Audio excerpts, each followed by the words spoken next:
فرشتوں کا نزول ہوتا ہے۔ اس جگہ پر ہر وقت انبیاء و مرسلین قبر امام حسین کا طواف کرتے رہتے ہیں۔ معصومین علیہ السلام اس جگہ پر موجود رہتے ہیں۔ اگر ہمارے درمیان کوئی محترم شخصیت آ جاتی ہے تو ہم اس کے احترام میں اپنی زبان، اپنی نقل و حرکت میں تبدیلی پیدا کر لیتے ہیں۔ لیکن نہ جانے کیسے ہم ہیں کہ ہمارے عقائد کی بنیاد پر ہمارا عقیدہ یہ ہے کہ نبی بھی ہیں، معصوم بھی ہیں، امام بھی ہیں، فرشتے بھی ہیں، ملائکہ بھی ہیں، اور اس کے بعد ہمارے نقل و حرکت میں کسی طریقے کی تبدیلی نہیں ہوتی ہے۔ لہذا ہمیں اپنی نقل و حرکت میں تبدیلی پیدا کرنا پڑے گا۔ ہمیں اس بات کا احساس ہونا چاہیے کہ ہم یہاں پر آئے ہیں سرکار سید الشہداء کی قبر مطہر کی زیارت کرنے کے واسطے، اور جب قبر مطہر کی زیارت کے واسطے آئے ہیں تو تنہا اپنی حاجتوں کو بارگاہ سید الشہداء میں پیش نہ کریں۔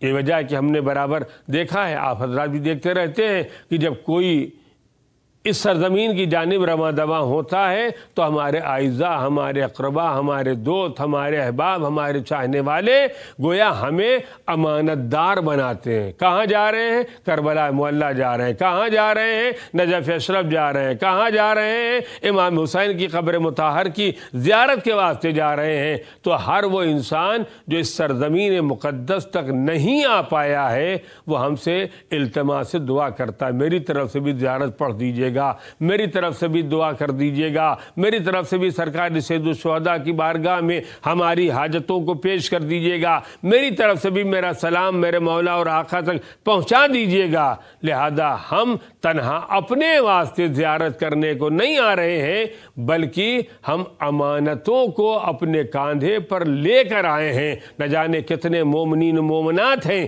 جو یہاں تک نہیں آ سکے اور ہمارے حوالے انہوں نے امانتوں کو کیا ہے۔ لہذا آداب زیارت میں ہے کہ جب ہم زیارت کے واسطے جائیں تو تنہا اپنی زیارتوں میں تنہا اپنا تذکرہ نہ کریں، اپنا تذکرہ، اپنے والدین کا تذکرہ، اپنے بھائی بہن کا تذکرہ، اپنے تمام اعزاء اور اقربا کا تذکرہ، اور اسی کے ساتھ ساتھ ان لوگوں کی جانب سے نیابتاً زیارت پڑھی جائے جنہوں نے ہمارے ساتھ کسی طریقہ کا حسن سلوک کیا ہے، ہمیں امانت دار بنا کر کے بھیجا ہے۔ اور ان تمام امانت داروں میں ایک امانت دار کا نام ہے ہم اپنے وقت کے امام کی نیابت میں بھی قبر سرکار سید الشہداء کی زیارت انجام دیں۔ لہذا یہ مقدس بارگاہ ہے، یہ مقدس سرزمین ہے جہاں پر ہمیں زیارت کے آداب بتائے گئے ہیں، اور اس جگہ پر آنے کے بعد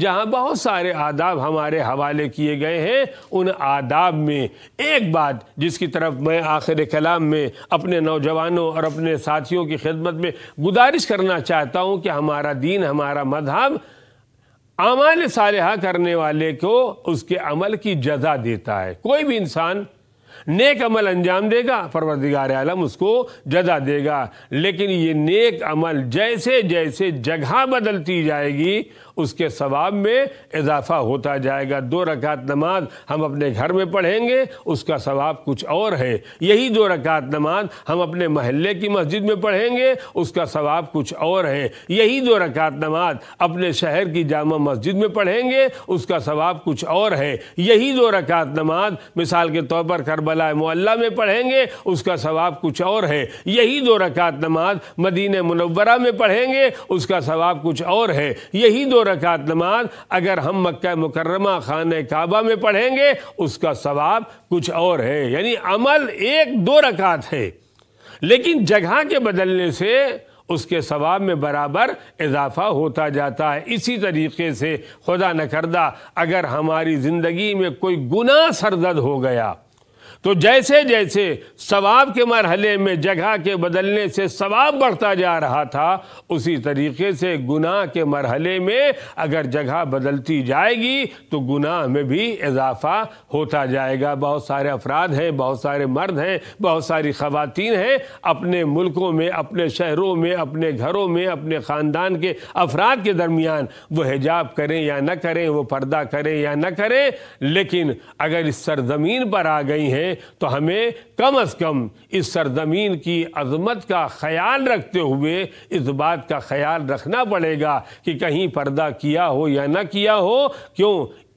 کم از کم سرزمین کربلا پر حجاب کا خیال رکھنا چاہیے، پردے کا خیال رکھنا چاہیے۔ کیوں رکھنا چاہیے؟ اس لیے رکھنا چاہیے کہ پردے کا پیغام شہزادی زینب نے اسی کربلا معلیٰ سے ہمارے اور آپ کے حوالے کیا۔ اسی طریقے سے بعض نوجوان ہیں جو ہر جگہ پر اپنی داڑھیوں کو مونڈا کرتے ہیں۔ اپنے گھر میں اگر آپ نے مونڈ رہے ہیں تو آپ جانیں، آپ کا پروردگار جانے، لیکن کم از کم اس سرزمین پر آنے کے بعد ہم آئے ہیں حصول ثواب کے واسطے، ہم آئے ہیں اپنی عاقبت کو بنانے کے واسطے، ہم آئے ہیں اپنی آخرت کو بنانے کے واسطے، ہم آئے ہیں بارگاہ سرکار سید الشہداء میں اس بات کی التماس کرنے کے واسطے، پروردگار اس قبر حسین کا واسطہ ہمیں عذاب قبر سے محفوظ رکھنا، پروردگار تجھے بارگاہ سرکار سید الشہداء کا واسطہ ہمیں عذاب آخرت سے محفوظ رکھنا۔ لہذا ہم آئے ہیں ثواب کمانے کے واسطے، اور جب ثواب کمانے کے واسطے آئے ہیں تو ہماری ذمہ داری ہے کہ ثواب کے راستے پر قدم آگے بڑھائیں، گناہ کے راستے پر قدم آگے نہ بڑھائیں۔ اللہ کی بارگاہ میں دعا ہے ہمیں زیادہ سے زیادہ عمل خیر کرنے کی توفیق عنایت فرما، اور ہمارے گناہوں کو اس سفر سرکار سید الشہداء کے طفیل میں ہمارے گناہوں کو معاف فرما۔ والحمدللہ رب العالمین۔